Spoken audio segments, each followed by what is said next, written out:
नमस्कार, मैं रुपेश कुमार उड़ान आईएएस के ई लर्निंग प्लेटफॉर्म में आप सभी का स्वागत करता हूं।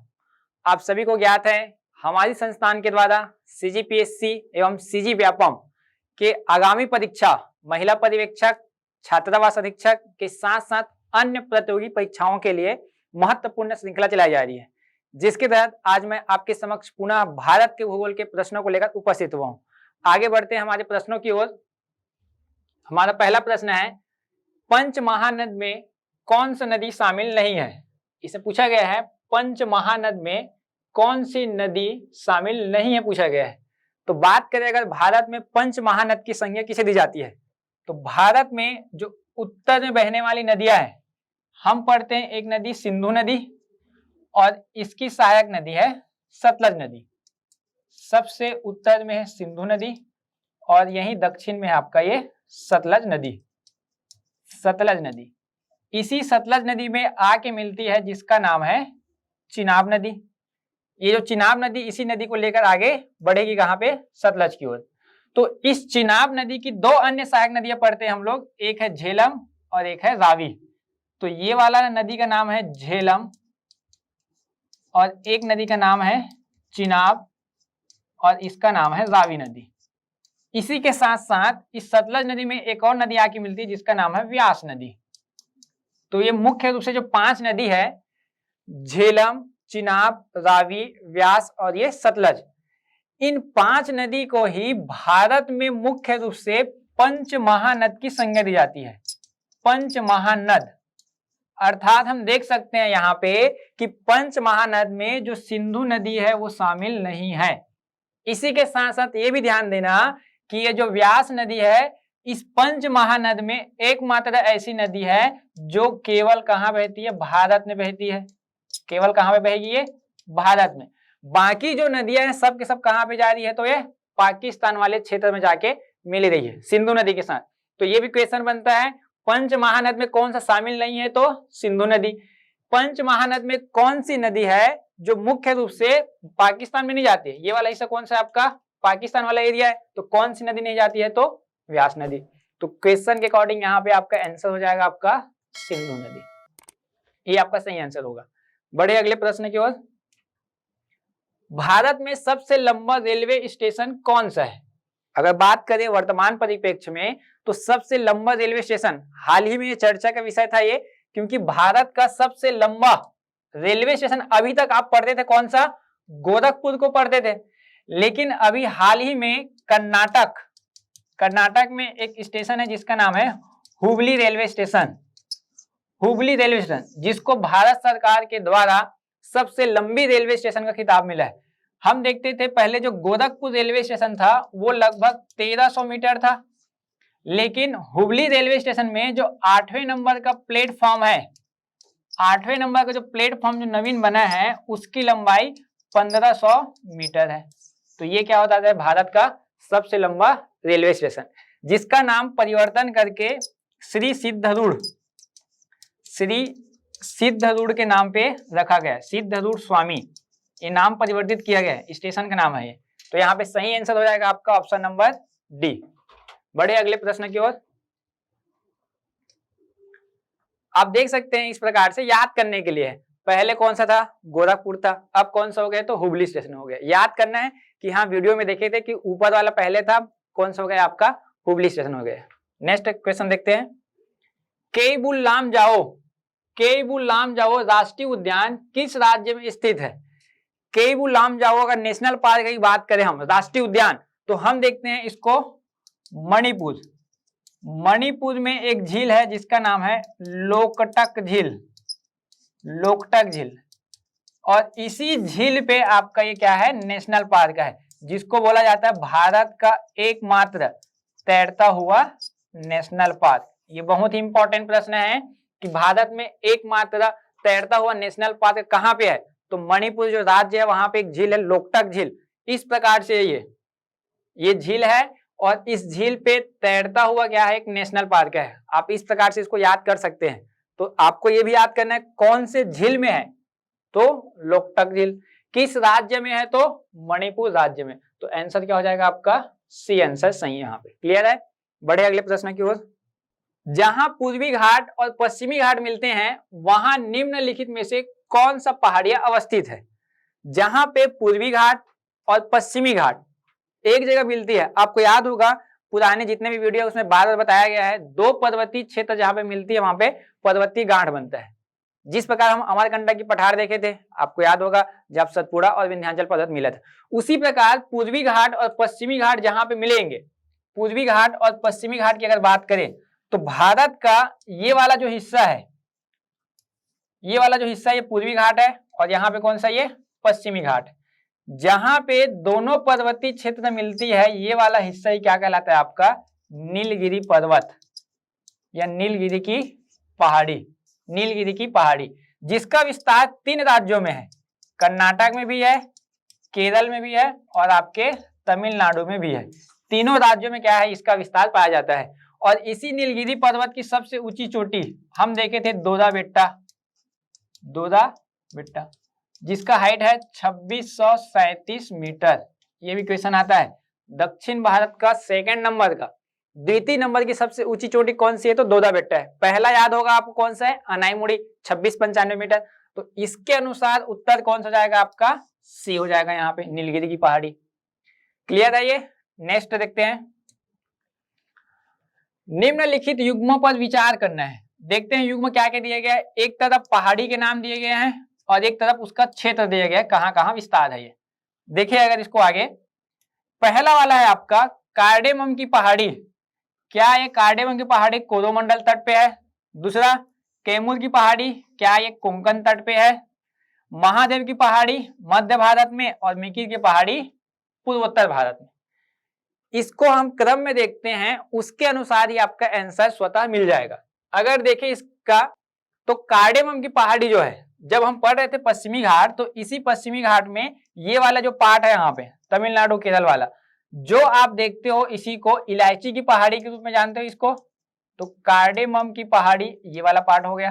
कहाँ पे है ये? देखो पश्चिमी घाट में है।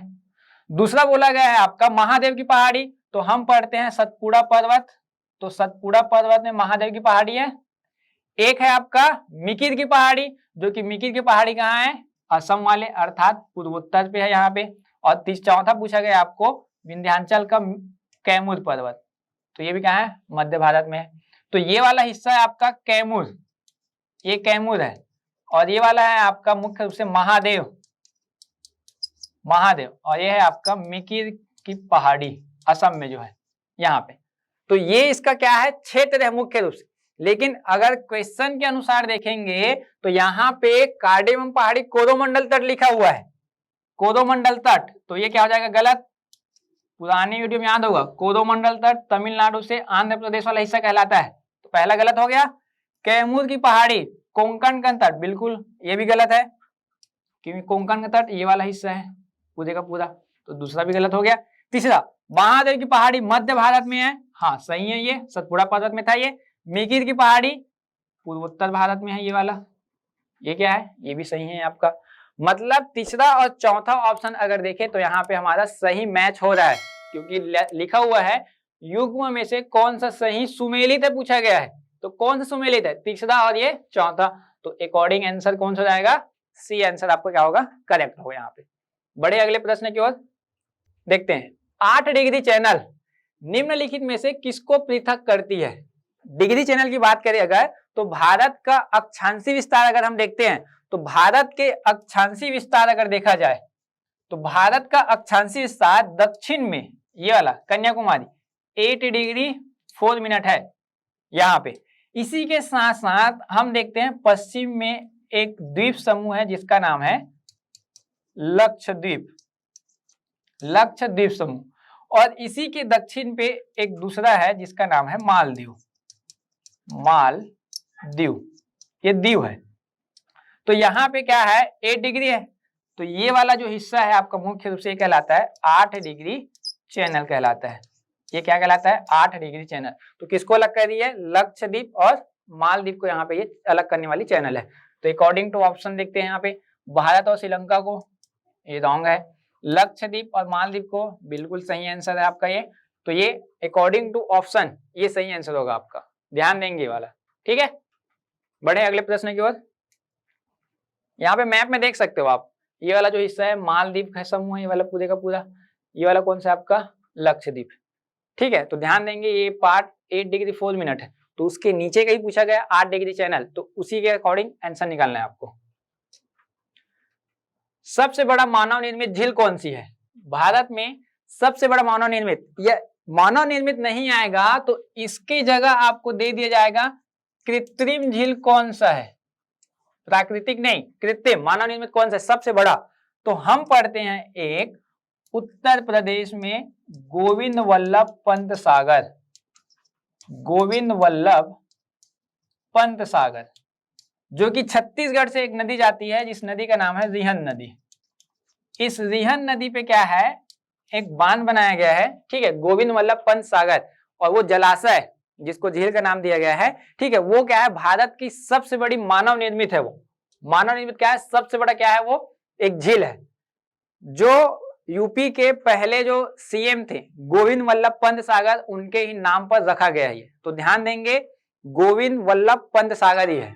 क्लियर है ये? आप इस प्रकार से मैप में देख सकते हैं यहाँ पे, ठीक, ये ऑप्शन के अकॉर्डिंग। तो ऑप्शन के अकॉर्डिंग क्या हो जाएगा आपका, सी आंसर हो जाएगा यहाँ पे। बड़े अगले प्रश्न की ओर। काली मिट्टी, काली मिट्टी के संदर्भ में निम्नलिखित कथनों पर विचार करना है। तो हम देखते हैं भारत में काली मिट्टी का विस्तार कहाँ कहाँ होता है। देखिए, पहला है इस मिट्टी को कपासी या रेगुर के नाम से भी जाना जाता है। बिल्कुल सही है, क्योंकि हम देखते हैं काली मिट्टी में कपास की खेती सबसे ज्यादा होती है, जिस वजह से उसको काली कपासी के नाम से भी जाना जाता है। उसका अन्य नाम क्या है, तो रेगुर मृदा पढ़ते हैं उसको। दूसरा नंबर, इसका निर्माण बेसाल्ट प्रधान लावा पदार्थों से हुआ है।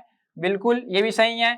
हम पढ़ते हैं कि जो काली मिट्टी का जो निर्माण है, काली मिट्टी, इसका निर्माण जो है दक्कन ट्रैप की चट्टान के छदन से होता है। दक्कन ट्रैप, दक्कन ट्रैप किससे बना है, तो लावा से बना हुआ है। तो दूसरा ऑप्शन भी क्या है आपका, सही है। तीसरा देखते हैं, इसमें जल धारण करने की क्षमता कम होती है।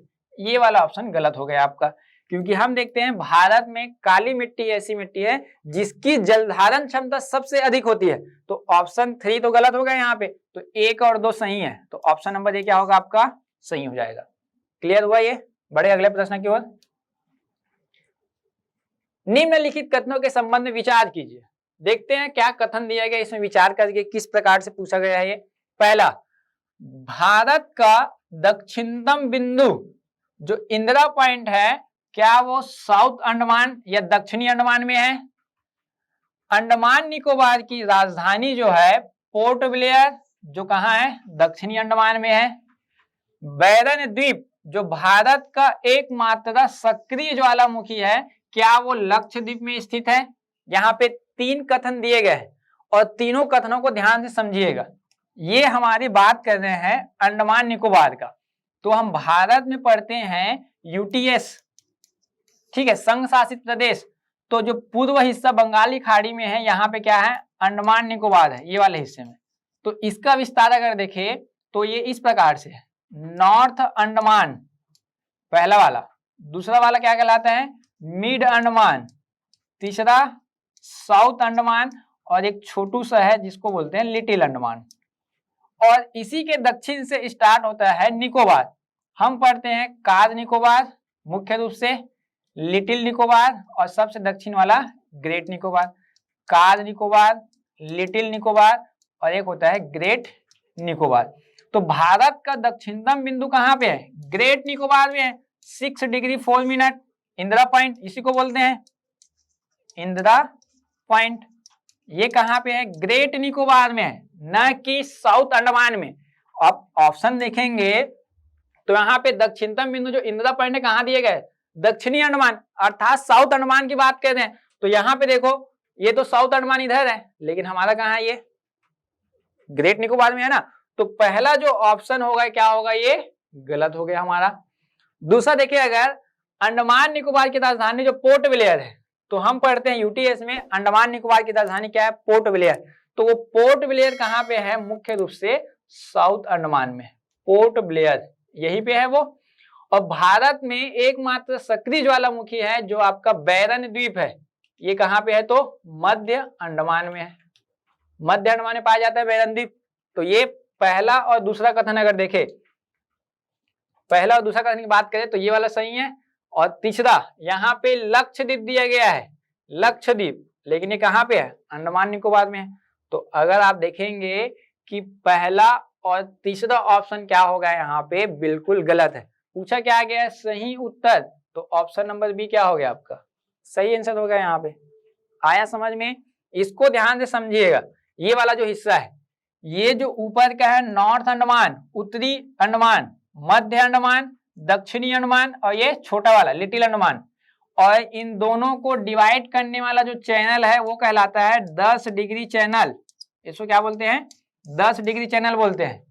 और इसके ऊपर ये जो लिटिल और साउथ अंडमान है, इसको अलग करने वाला ये कहलाता है दक्कन चैनल। ये भी क्वेश्चन आया हुआ है, दक्कन चैनल, ये वाला पार्ट। और इसके दक्षिण में लिटिल और ग्रेट निकोबार को ये कहलाता है saint George channel, saint George channel. तो ये 3 आप याद कर सकते हो। जिस प्रकार 8 डिग्री चैनल था, उसी प्रकार ये 3 और अलग अलग चैनल है। पूरे अंडमान और निकोबार को अलग करने वाला तो 10 डिग्री चैनल। इतना याद कर लेना, बस ये याद कर लो, यही काफी है यहाँ पे। आया समझ में? ये बड़े अगले प्रश्न की ओर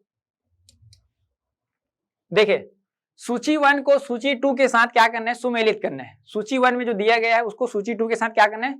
सुमेलित करना है। तो देखते हैं सूची 1 और सूची 2 में। सूची 1 में दिया गया है दर्रे के नाम, और सूची 2 में दिया है वो दर्रा किस राज्य में स्थित है।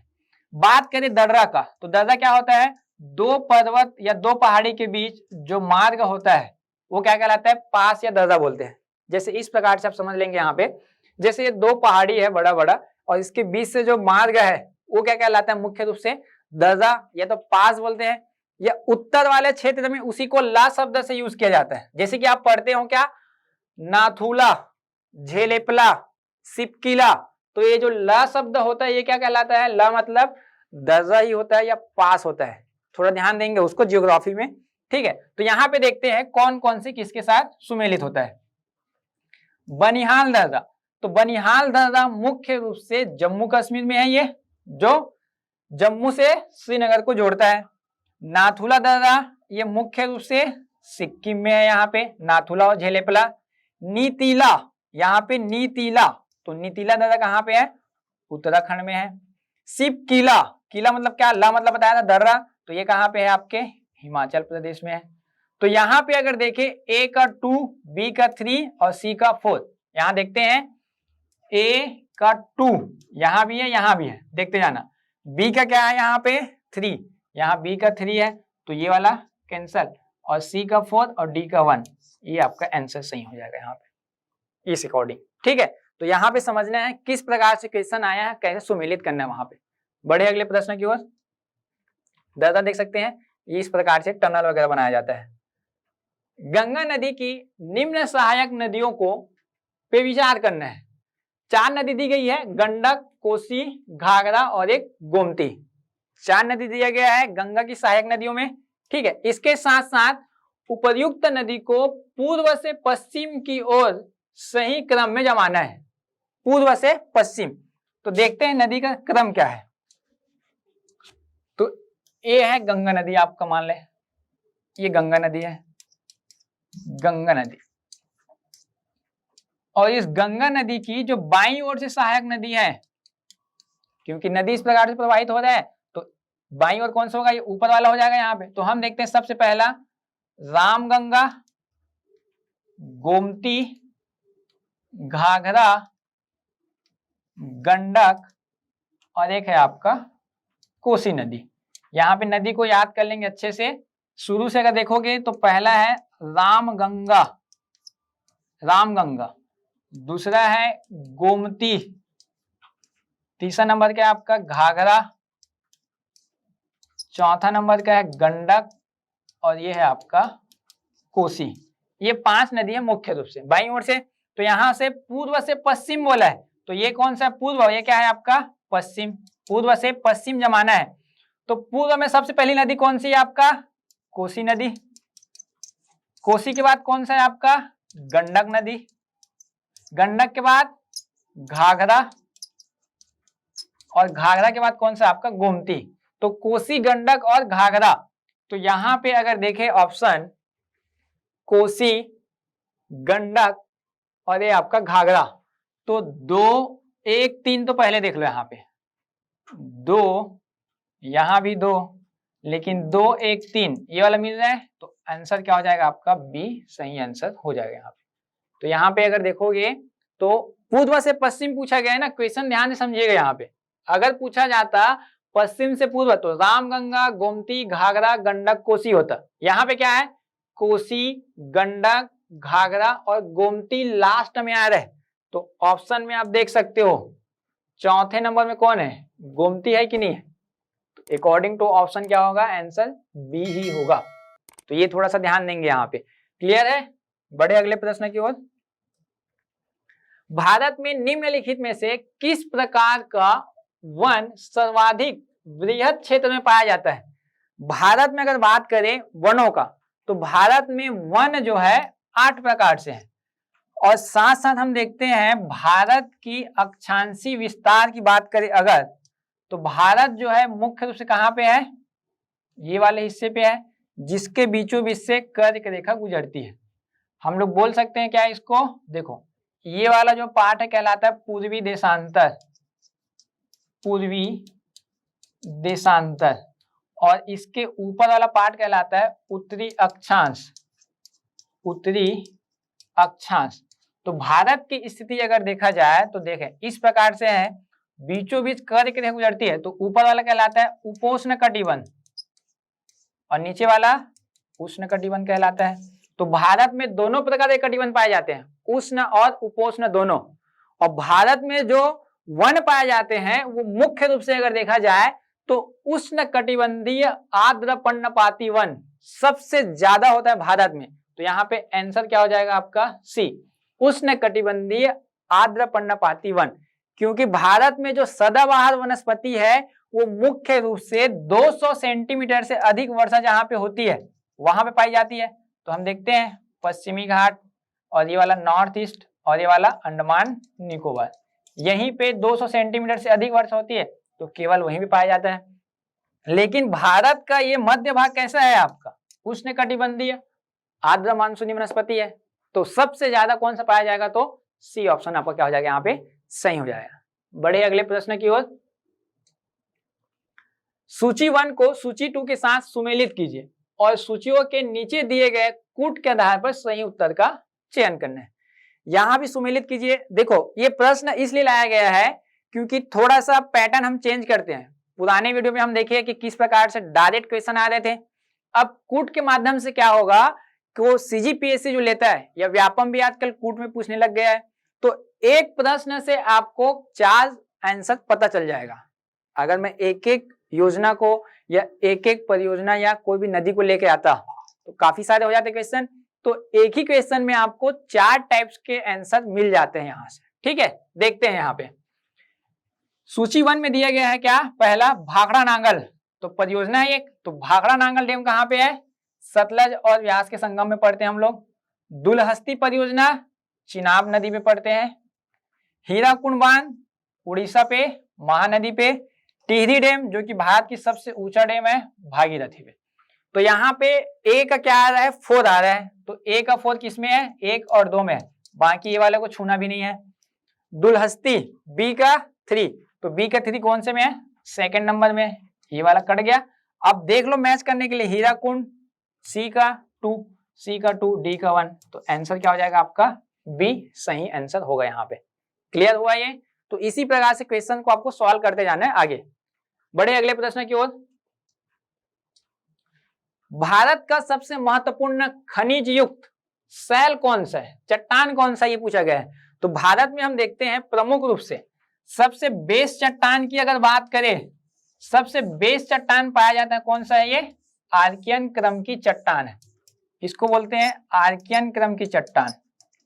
सबसे बेस चट्टान है, आधारभूत चट्टान है। इसके ऊपर लावा का जब उद्गार होता है, जब परत के रूप में जम जाता है, तो ये वाला कहलाता है आपका धारवाड़ क्रम की चट्टान, धारवाड़। और पुनः इसके ऊपर जब चट्टान जब बनती है तो ये वाला पार्ट कहलाता है आपका कडप्पा क्रम की चट्टान। ये कडप्पा, और इसके काया में अंतर होता है तो उसी को बोलते हैं कायांतरित, जिसको आप लोग बोलते हैं विंध्य क्रम की चट्टानें। यहां तक ये क्या कहलाता है? विंध्य क्रम की चट्टानें। अब यहां तक पृथ्वी का विकास हो चुका था, पेड़ पौधे आ चुके थे, दरारें आई, दरार के परिणाम स्वरूप उसमें क्या हुआ, जो तात्कालिक समय में पेड़ पौधा था वो नीचे दब गया। अब नीचे में क्या है? लावा है, तो उस लावा के जलने से जब पेड़ पौधे जल गए तो कोयला बन गया। अब वो दरार आई थी, उसके ऊपर नदी के द्वारा बहाकर लाई गई मिट्टी जमते गई, और जिसके परिणाम स्वरूप एक चट्टान का निर्माण होता है, वो कहलाता है आपका गोंडवाना क्रम की चट्टान। ये कौन सी चट्टान होती है? गोंडवाना क्रम की चट्टान, ये वाला पार्ट। फिर इसके ऊपर दक्कन ट्रैप पढ़ते हो आप लोग, दक्कन ट्रैप चट्टान। तो इस प्रकार से भारत में चट्टानों का विस्तार है, ठीक है। और सभी चट्टानों की एक विशेषता ये भी है कि चट्टान में क्या पाए जाते हैं? खनिज पदार्थ पाए जाते हैं। तो यहाँ पे अगर देखें मुख्य रूप से, यहाँ पे मुख्य रूप से देखें तो कडप्पा क्रम की चट्टान में क्या पाया जाता है? चूना पत्थर, चूना पत्थर। धारवाड़ में धात्विक और अधात्विक खनिज, जितने धात्विक और अधात्विक, लोहा, सोना, चांदी सब। गोंडवाना में क्या पाया जाता है? कोयला, क्योंकि पेड़ पौधे दबे थे उस समय। विंध्य क्रम में कायांतरित चट्टान होती है, मुख्य रूप से संगमरमर, संगमरमर। तो इन चारों में अगर देखा जाए तो सबसे महत्वपूर्ण कौन सा है भारत के लिए? तो धारवाड़ क्रम की चट्टान क्या है? सबसे इंपॉर्टेंट है, क्योंकि खनिज पदार्थ का प्राप्ति यहीं से होता है काफी सारे, जो कि आर्थिक दृष्टिकोण से क्या है? बहुत ही महत्वपूर्ण हो जाता है भारत के लिए, है ना। ठीक, बढ़े अगले प्रश्न की ओर। अगला प्रश्न हमारा, भारत की लेटेराइट मिट्टी के संबंध में निम्नलिखित में से कथनों पर विचार करना है। भारत की लेटेराइट मिट्टी पे पूछा गया है। तो पहला ऑप्शन देखते हैं, लेटेराइट मिट्टी सामान्यतः लाल रंग की होती है। अब भाई आप लेटेराइट मिट्टी देखे होंगे, छत्तीसगढ़ में तो खास तौर में जिसको भाटा या मुरुम बोल देते हैं, तो लाल कलर होता है कि नहीं होता है वो भी, ठीक है। तो ऑप्शन नंबर 1 क्या है आपका? सही है। दूसरा, लेटेराइट मृदाओं में नाइट्रोजन और पोटास की प्रचुरता होती है। ये बिल्कुल गलत है, क्योंकि हम देखते हैं भारत में एनपीके, नाइट्रोजन, फास्फोरस, पोटेशियम, इन सब की क्या पाई जाती है? कमी पाई जाती है मिट्टियों में खास तौर पे, है ना। तो यहां पे ध्यान देंगे, ऑप्शन नंबर 2 क्या है? रॉन्ग है। लेटेराइट मृदाएं राजस्थान और उत्तर प्रदेश में सुविकसित है। विस्तारित कहां पे है ये बोला गया है, तो यहाँ राजस्थान और उत्तर प्रदेश में है क्या? ये भी गलत हो गया आपका। चौथा, इस मृदा में कहवा और काजू की उपज अच्छी होती है। ये सही है। आप ऐसे समझ सकते हो, आप लेटेराइट मिट्टी को बागवानी फसल के लिए पढ़ते हो, तो ये जो फसल बताया है काजू कहवा कैसा है? बागवानी फसल है। और ये मिट्टी पाई कहां पे जाती है? तो मुख्य रूप से हम देखते हैं मालाबार तट या पश्चिमी घाट। रीजन क्या है? इस मिट्टी का निर्माण कहां पे होता है? तीव्र ढाल वाले क्षेत्र और अधिक वर्षा वाले क्षेत्र में। अधिक वर्षा क्यों, क्या होगा यहाँ पे? अगर ढाल है तो यहाँ पे पानी तीव्र गति से जाएगा तो इस मिट्टी का निच्छालन कर देगा, बचेगा क्या? कंकड़, पत्थर, बालू। तो वही तो लेटेराइट मिट्टी कहलाती है, जिसको आप लोग मुर्री मिट्टी भी कहते हो। तो पश्चिमी घाट स्तर में क्या पाया जाता है? कहवा, मतलब कॉफी की खेती वगैरह ज्यादा होती है कि नहीं होती है। तो सेकंड ऑप्शन, ए वाला ऑप्शन क्या है आपका? सही है। ये भी क्या है आपका? सही है। तो 1 और 4 यहाँ पे क्या हो जाएगा आपका? सही। ऑप्शन नंबर क्या है आपका? सी बिल्कुल सही आंसर होगा आपके लिए, ठीक है। बढ़े अगले प्रश्न की ओर। भारत में जनसंख्या की त्वरित वृद्धि, जनसंख्या वृद्धि की बात करें तो सबसे प्रमुख कारण कौन सा है? हम देखे थे जनसंख्या 2011 के अनुसार भारत की जनसंख्या वृद्धि है 17.7%। तो सबसे ज्यादा वृद्धि कहां पे हुआ था? हम बताए थे आपको, मेघालय पे। सबसे न्यूनतम कहां पे हुआ था? नागालैंड में 0.6। सबसे अधिक कहां पे होता है? मेघालय पे, लगभग 27%, है ना। और सबसे न्यूनतम कहां पे होता है? तो नागालैंड में। ये इंपॉर्टेंट है, नागालैंड 0.6%। तो ये कभी भी क्वेश्चन में आ सकता है। लेकिन यहाँ पे कारक पूछा गया है। कारक क्या है भारत में जनसंख्या त्वरित वृद्धि का, तीव्र वृद्धि का? तो यहाँ पे देखिए, निम्न जन्म दर और निम्न मृत्यु दर। अगर जन्म दर निम्न होगा तो वृद्धि दर होगा क्या? नहीं। उच्च दर मतलब उच्च जन्म दर और गिरती हुई मृत्यु दर। तो ये ऑप्शन देख सकते हो आप लोग, जन्म दर तो बढ़ रही है, मृत्यु दर में कमी आ रहा है, अर्थात जनसंख्या कमी नहीं हो रही है और बढ़ रही है यहाँ पे। ठीक है, बढ़ती जन्म दर और उच्च मृत्यु दर यहाँ पे बोल सकते हो इक्वल चल रहा है, उच्च जन्म दर और उच्च मृत्यु दर, तो ये भी गलत है। तो ऑप्शन नंबर बी क्या होगा आपका, ये सही आंसर होगा। उच्च जन्म दर के साथ निम्न मृत्यु दर। क्लियर हुआ ये? तो इतने जो प्रश्न थे ये काफी इंपॉर्टेंट है, आने वाले जितने भी परीक्षाएं होंगी उसके लिए बहुत ही महत्वपूर्ण है। तो आप इसी प्रकार हमारे वीडियो में बने रहिएगा, आगे आपके लिए और काफी सारी वीडियो उपलब्ध कराई जाएगी। तब के लिए धन्यवाद।